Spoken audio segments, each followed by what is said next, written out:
अब श्री कृष्ण चंद समस्त बालकों के साथ खेल खेल रहे हैं। कहां? ब्रह्मांड घाट। गोकुल में है ना ब्रह्मांड घाट। सखा गोष्ठी बना रहे हैं, छोटी छोटी अंजुली में सब भर भर के रज लाते हैं। कोई छोटे छोटे खंभे, कोई घर, ऐसे सब बना करके खेल रहे। श्री रामा ने बहुत सुंदर घरौंदा बनाया। प्रभु बनाते हैं पर वो बन ही नहीं पा रहा, बार बार विकल हो जाते हैं। बलराम जी से कहते, दाऊ दादा मेरा घर क्यों नहीं बनता, देखो इनका बन गया। देख लो कौन है जो अनंत ब्रह्मांडों को एक पलक झपकते से निमेष कहते हैं, इतने में सृजन कर देते हैं अनंत ब्रह्मांडों का। वो गोप बालकों के साथ घरौंदा नहीं बना पा रहे।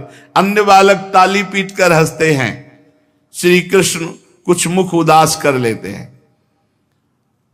फिर गीली मिट्टी लाकर गृह निर्माण, किंतु बन ही नहीं पा रहा। अत्यंत परिश्रम किया, बना तो फिर टेढ़ा मेढ़ा बना। बलराम जी कहते तू चिंता मत कर, मैं बना देता हूं, और साथ में लग करके बलराम जी बनाते हैं। बड़ी चिकनी मिट्टी, बनाते बनाते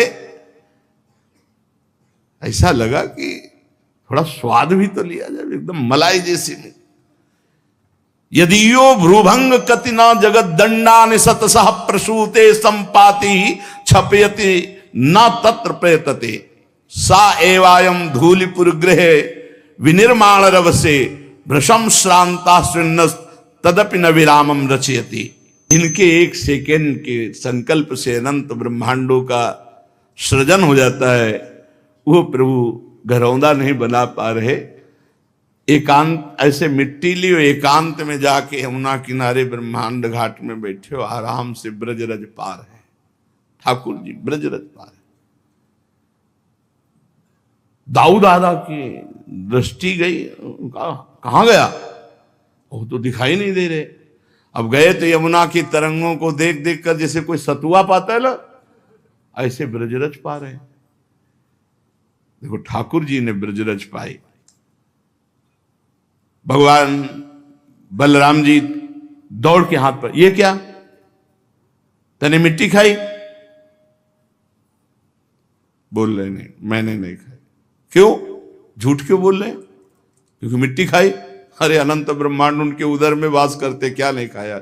सब कुछ उन्हीं के अंदर है, सब कुछ उन्हीं के अंदर विराजमान। वो मिट्टी भी तो वही है, पंचभूतों में जो पृथ्वी है वो भी तो यही है, भगवत स्वरूप सब कुछ है। सर्वम खलमिदम ब्रह्मणे नास्ति किंचन वासुदेवा सर्वमिति, सब कुछ वासुदेव ही है। तो क्या खाया? भगवान ने कहा नहीं। दाऊ दादा ने कहा अब तो तुम्हारी पिटाई पक्की। सनक सनंदन सनातन सनत कुमार योगीश्वर वो अव्यक्त रूप से विचरण करते हैं। दाऊ दादा हाथ पकड़े ये ना कर रहे हैं, इस शोभा को वो गुप्त रूप से देख रहे हैं। पूज्य राधा बाबा लिख रहे, सनक सनंदन सनातन सनत कुमार 5 वर्ष की आयु के वो गुप्त रूप से देख रहे हैं अखिल कोटि ब्रह्मांडों के स्वामी प्रभु कैसी लीला।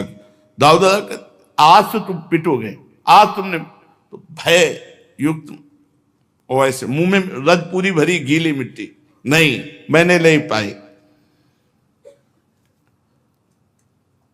सनक सनंदन सनातन सनत कुमार सोच रहे हैं अगर ये एक दाऊ दादा पकड़ के ले जाएं उधर तो फिर हम इनकी चरण रज माथे पे धारण करें। कृपा सागर श्री कृष्ण चंद्र जो समझ गए और छुटा के हाथ भागे ऊपर की तरफ। दाऊ दादा महाबलशाली दौड़ करके पकड़ लिया। खेल खत्म, सब सखा अपने अपने घर जाओ। आज इसने जो गलती की है, मिट्टी पाएगा, पेट में कीड़ा हो जाएगा, इसको कष्ट होगा, आज मैया से पिटवाएंगे हम। भुक्त्वापि मृत्तिकाम मातुरग्रे किम वा वदेदयम इत्यक्षि रूपो चंदार्कौ साक्षिणो भ्रेमतुस्तदा। पकड़ा हाथ और घसीटते हुए लालजू को सब सखा घर ले गए। मैया मैया कहा था ना कि संभाल के रखना, एक क्षण चूक हो गई, देखो इतनी ढेर सारी मिट्टी गटक गटक के पाया है इसने ब्रह्मांड घाट से। भैया ने कहा चपल किमिदम दुश्चरित माचरितम, ए चंचल तूने अनुचित चेष्टा क्यों, मिट्टी खाने वाली चीज तूने मिट्टी क्यों खाई। अगल बगल दबा के बोले मातर ना किमपि, मैंने कुछ नहीं किया, ये ऐसे झूठ बोल रहे हैं। मृत्तिका मत्ति स्म भवान, तूने मिट्टी खाई है। काइदम वदति, ये कौन कहता है। सर्वे एव तो सो वयसा, तुम्हारी अवस्था के सब बालक कहते हैं। प्रभु बोले नाहम भक्षित वानम्बु सर्वे मिथ्या विशंसिना, मैंने तो मिट्टी खाई नहीं, ये सब झूठ बोल रहे हैं, ये सब झूठ बोल रहे हैं। तो तवाप्यग्रजा सोयम व्यंजयंती तत्र किम वदिष्यसि, तुम्हारे बड़े भाई अग्रज बलराम जी कह रहे हैं ये भी झूठे बोल रहे हैं। यदि सत्य गिरस्तरी समक्षम पश्चिमे मुखम, यदि दाऊ दादा की बात पर, समस्त गो बालकों की बात पर विश्वास है तो आप मेरे मुख को देख लीजिए, आपके सामने है। मेरा विश्वास नहीं तो देखो मेरे मुख को, अच्छी बात है, खोल अपना मुख, मैं देख लेती हूं कि तू सच्चा है या तेरे सखा और दाऊ दादा। श्री कृष्णचंद्र के मुख की परीक्षा करने चली। अनंत ब्रह्मांडपति भगवान श्री कृष्ण ने जननी की आज्ञा का पालन करते हुए अपने श्रीमुख को खोला। जेव ही मुख खोला तो यद्देवं तरहि व्यादेहीत्युक्तः स भगवान हरि, व्यादत्ता व्याहत ऐश्वर्यः क्रीडा मनुज बालकः। खेल से मनुष्य बालक बने हुए भगवान श्री कृष्णचंद्र जी ने अपने मुख को खोला तो क्या देखा, मुख में छोटे से नंदनंदन के सा तत्र ददृशे विश्वम जगत स्थास्म चखम दिशा, साद्रिद्वीपाब्धि भूगोलम शवायविनिदुतारकम, ज्योतिश्चक्रम जलम तेजो नभस्वान देव च, वैकारिकाणि इंद्रियाणि मनोमात्रा गुणास्त्रयः। यशोदा जी ने जहां कहा कि मुख खोल, भगवान ने किया तो देखा मुख में चर अचर संपूर्ण विद्यमान, आकाश, दिशाएं, पृथ्वी, पहाड़, द्वीप, समुद्रों सहित सारी पृथ्वी, वायु, वैद्युत, अग्नि, चंद्रमा, तारा, ज्योतिष मंडल, तेज, पवन, जल, वैकारिक अहंकार के देवता, मन, इंद्र, समुद्रों सहित सारी पृथ्वी, वायु, वैद्युत, अग्नि, चंद्रमा, तारा, ज्योतिष मंडल, तेज, पवन, जल, वैकारिक अहंकार के देवता, मन, इंद्री, पंचतन मात्रा, ये सब श्री कृष्ण के मुख में। जीव, काल, स्वभाव, कर्म, उनकी वासना, शरीर, विभिन्न रूपों में देखने वाला है सारा संसार, और ब्रज में ब्रजराज और अपने आप को भी लाला के मुख में देखा। बड़ी शंका में पड़ गई, सोचने लगी कि ये कोई स्वप्न है या कोई माया भगवान की, कहीं मेरी बुद्धि को कोई भ्रम तो नहीं हो गया। नहीं, मैंने अपने बालक के मुख में देखा। नहीं, मेरे बालक के मुख में कैसे, नहीं, ये तो जन्म से कुछ न कुछ ऐसे दिव्य चमत्कार प्रकट हो रहे हैं। हमें लगता है कोई सिद्ध योगी है जो चित्त, मन, कर्म और वाणी के द्वारा ठीक ठीक सुगमता से अनुमान के विषय नहीं होते। सारा विश्व जिनके आश्रित है, जो इसके प्रेरक हैं और जिनकी सत्ता से इसकी प्रतीत होती है, जिनका स्वरूप सर्वथा अचिंत है, उन प्रभु को मैं प्रणाम करती हूं। ये मैं हूं, ये मेरे पति ब्रजराज हैं, ये मेरा लड़का है, मैं ब्रजराज की समस्त संपत्ति की स्वामिनी हूं, ये गोपियां गोधन मेरे अधीन है, ये मेरी कुमति है। यशोदा जी सोच रही, मेरे भगवान एकमात्र आश्रय में, उन्हीं की शरण में हूं। ओहो, मैं जिन्हें पुत्र समझ रही हूं तो साक्षात भगवान है। जब श्री कृष्ण के तत्व को यशोदा मैया समझने लगी तो वात्सल्य ने तुरंत डांट लगाया ज्ञान शक्ति और ऐश्वर्य शक्ति को, यहां से तुरंत चलो, हमारा राज्य है, तुम यहां कैसे प्रवेश कर गए। तुरंत वो घटना एकदम हटी और वात्सल्य भाव छा गया। अरे मेरे दुलारे लाला, अरे मेरे प्यारे लाला, दुलार करने लगी मैया। और उनको ऐसा लगा कि मेरी निगोड़ी आंखों का ही कुछ दोष है, मेरी आंखों में पता नहीं क्या हो जाता है, क्या क्या दिखने लगता है, और मेरे लाला और हृदय से लगा लिया। महाराज परीक्षित जी ने पूछा, हे परमहंस शिरोमणे, ये नंद बाबा और यशोदा मैया ने ऐसी कौन सी साधना की, तपस्या की, जिनको स्वयं सच्चिदानंद भगवान से ऐसा सुख मिल रहा है। भगवान उनका स्तन पान कर रहे हैं, वो भगवान को डांट रहे, हे मुख खोल। भगवान भयभीत हो रहे, जिनसे काल भी थर्राता है, जिनके भय से सूर्य तपता है, वायु चलती है, यम अपना कार्य करते हैं, वही भगवान यशोदा जी के भय से कौन सा तप किया ऐसा। भगवान श्री कृष्ण की बाल लीलाएं जो वे अपने ऐश्वर्य और महत्ता आदि को छिपाकर ग्वालों के बीच में करते हैं, इतनी पवित्र हैं कि इन कथाओं को श्रवण करने मात्र से सारे पाप ताप नष्ट हो जाते हैं। त्रिकालदर्शी सिद्ध महापुरुष भगवान की लीलाओं को सुनते हैं और गाते हैं। वे ही लीलाएं देवकी वसुदेव जी को बिल्कुल देखने को नहीं मिली, और नंद यशोदा जी अपार सुख लूट रहे, इसका क्या कारण है। तो श्री सुखदेव जी ने कहा, परीक्षित, नंद बाबा पूर्व जन्म में एक श्रेष्ठ वसु थे, उनका नाम द्रोण था, और उनकी पत्नी का नाम था धरा। उन्होंने ब्रह्मा जी के आदेश का पालन करने के लिए बहुत काल तक कठोर तप किया। ब्रह्मा जी उन्हें आदेश किए थे सृष्टि रचना के लिए, तो उन्होंने कहा कि जब हम पृथ्वी पर जन्म लें तो हमारी संतान स्वयं सच्चिदानंद भगवान हो। ऐसा कठोर तप करके आशीर्वाद मांगा, और हम उनकी अनन्य प्रेममयी भक्ति से युक्त हों।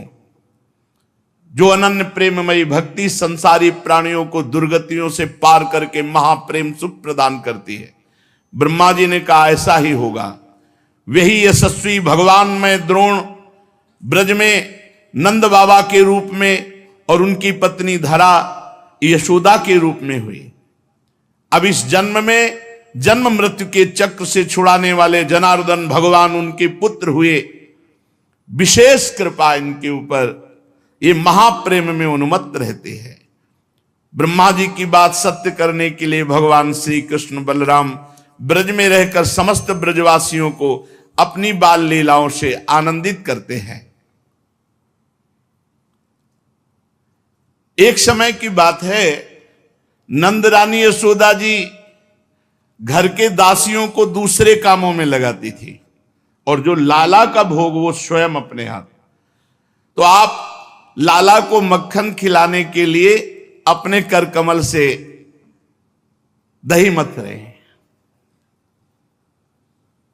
ये दामोदर मास की ही लीला है, जो एक कार्तिक मास है, इसे ही दामोदर मास कहते हैं। शायद आज पूर्ण हुआ या कल पूर्ण हो गया, कल पूर्णिमा हो गई। हाँ, तो ये भगवान की बड़ी भक्त वश्यता की लीला है। भक्ति के महान प्रभाव का इसमें दर्शन है कि जिनका नाम जड़ चेतन ग्रंथ का भेदन कराकर सच्चिदानंद स्वरूप, उन भगवान को माता बंधन युक्त कर देती है। आप दही मथने लगी लाला को नवीन नवनीत पवाने के लिए, और जो जो भगवान की लीलाएं अभी तक गाई गई वो सब चिंतन करती जाती हैं बाल कृष्ण की। दधि मंथन करती हैं भगवान के नाम स्मरण करते हुए, उनकी लीला स्मरण करते हुए, उनके गीत गाते हुए। यह है सेवा पद्धति। मैया बता रही सेवा पद्धति। शरीर से दधि मंथन सेवा कर्म हो रहा है और स्मरण नाम और लीला का हो रहा है। वाणी से बाल चरित्र गायन कर रहे हैं। यही है शुद्ध भगवान की भक्ति। शरीर से सेवा, मन से मनन और वाणी से कीर्तन गुनगुनाते। ये हमने महापुरुषों को भी देखा। जैसे श्री जी की रसोई अमन यहाँ कर रहे, तो वाणी से कोई न कोई पद चल रहा है, शरीर से सेवा हो रही, डूबे हुए है। अगर केवल सेवा हो रही और शरीर से सेवा हो रही और मन से विषय चिंतन कर रहे, नाम जप नहीं कर रहे, तो आपको सेवा बोझा लगने लगेगी। अरे सेवा बहुत बड़ी वस्तु है। मन अगर उसी सेवा का चिंतन करने लगे और वाणी नाम जप करने लगे, तो देखो आपके अश्रु आने लगेंगे सेवा करने में। मैया अपने हाथ से लाला के लिए सेवा, ये बड़ा सौभाग्य है। जिनको ये भाव रहता है कि हमारे हाथ से कुछ भोग लग जाए ठाकुर जी का, हमारे हाथ से ठाकुर जी की कोई सेवा बन जाए, ऐसा भाव चाहो, तो कोई क्या अपने घर में ठाकुर विराजमान करो, आठों पैर सेवा करो, दुलार करो, अपने संग सुलाओ, अपने संग उठाओ, खवाओ पियाओ, अपने ठाकुर जी है, रोज दुलार करो। स्थूल कटिभाग में रेशमी लहंगा पहने हुए मैया, ऊपर से चुनरी, और मैया इतने वात्सल्य में रहती है कि हर समय उनके वक्षा स्थल भींगे रहते हैं, कभी अश्रुओं से कभी दुग्ध से। वात्सल्य। पुत्र स्नेह नुत कुछ युगम जात कंपम च शुभ्रु। वक्षा स्थल सदैव दुग्ध से भींजे रहते वात्सल्य में, कभी आंसू बहते हैं तो मैया नेति खींच रही है, अवस्था हो गई है। कुछ हाथ थकित होते फिर रुक जाती है कृष्ण, फिर खींचने लगती। हाथ के कंगन, कानों के कर्णफूल हिल रहे, मुख पर पसीने की बूंदें, चोटी में मालती के पुष्प गिर रहे। सुंदर भौहों वाली यशोदा मैया लालजू के चिंतन करते हुए दही मथ रही। अब इनका चिंतन करोगे तो फिर ये तो उपस्थित हो ही जाएंगे। आ गए, मैया मुझे दुग्ध पान कराओ अपना। हे इतना बड़ा हो गया फिर भी दुग्ध पान नहीं, मैया मुझे दुग्ध पान कराओ। यद्यपि माता के हृदय में अत्यंत वात्सल्य, आनंद, नहीं अभी तू अभी बैठ, पहले दही मत ले, मथानी पकड़ ले। हो गई साधना, साधना हो गई, रुक जाओ। अब साध्य को दुग्ध पान करा के उसका स्वाद लीजिए। अब साध्य का स्वाद लीजिए। हृदय में लीला की सुख की स्मृति, हाथों से दधि मंथन, मुख से लीला गायन। तो मां मां पुकार करके नजदीक आ गए। मैया तू बड़ा चपल है, बड़ा चंचल है, अरे मथानी छोड़ दे। चढ़ गए, गोद पे चढ़ गए। नहीं भालेगा, अपने अमृत में वक्षा स्थल से दुग्ध पान कराने लगे और मुस्कुरा मुस्कुरा करके लाला के मुख की तरफ देखे। धन्य है, धन्य है। ब्रह्मा जी को भी वो सुख नहीं प्राप्त है जो यशोदा मैया को। बीच बीच में लाला मुस्कुरा देते हैं मैया की तरफ, तो उनके कपोल से पकड़ चुंबन करते, मेरा लाला। बड़े आनंद का विषय चल रहा था, लाला को दूध पिला रही थी, बार बार लाला मुस्कुरा रहे थे, मेरा लाला तू तो मेरा प्राण प्यारा है। इतने में दृष्टि गई, अंगीठी पे रखा हुआ दूध जो है, जो पद्मगंधा नाम की गाय का दूध बहुत प्रिय है लालजू को। देखा कि वो दूध उफान में, लाला को नीचे भूमि पर किया और दौड़ पड़ी दूध की तरफ। पद्मगंधा गाय का दूध उफान में। उसने सोचा कि हम भी हैं, मैया तो अपना दूध पिला करके यदि तृप्त कर देगी लालजू को तो वो फिर हमें पिएंगे नहीं, इसलिए वो उचक रहा था मानो कि हम भी हैं मैया। तो मैया ने सोचा उफान आ जाएगी, दूध बाहर चला जाएगा, लाला को दूध पिलाना बंद करके भूमि पर प्रभु के ओंठ क्रोध से युक्त होकर फड़कने, मेरा प्राण मेरा जीवन, और ढकेल दिया हमको धरती पे और दौड़ पड़ी दूध के लिए। ये यहां भी एक शिक्षा मिलती है, अपने प्यारे की प्यारी वस्तु प्यारे से भी अधिक प्यारी है। कल किसी ने हमसे प्रश्न किया कि आप तो श्री जी को बहुत प्यार करते हैं, लाल जी को तो तुम क्या जानो, तुम हमारे हृदय की बात क्या जानो। श्री जी से अधिक लालजू को हम प्यार करते हैं। क्यों? क्योंकि मेरी प्यारी जू की प्यारी वस्तु है।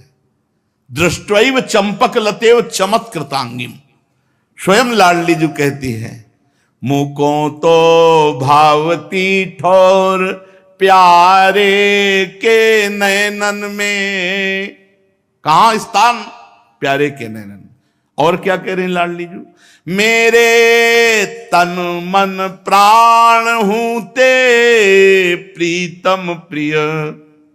जब मेरी स्वामिनी के तन मन प्राण हूं से प्रीतम प्रिय, तो मेरे लिए मेरी स्वामिनी जू से भी बढ़कर के प्यारे लालजू हैं, क्योंकि मेरी स्वामिनी जू की सुख है। तद्भावोत्सवता परम भवत में तत्प्राण नाथे रति। आप क्या समझते हैं? यशोदा मैया ने लालजू को भूमि पे करके लालजू के प्रिय दुग्ध की रक्षा की जाके, मेरे लाला का प्रिय दुग्ध है। स्वामी के सुख की वस्तु स्वामी से भी बढ़कर हमारे लिए है।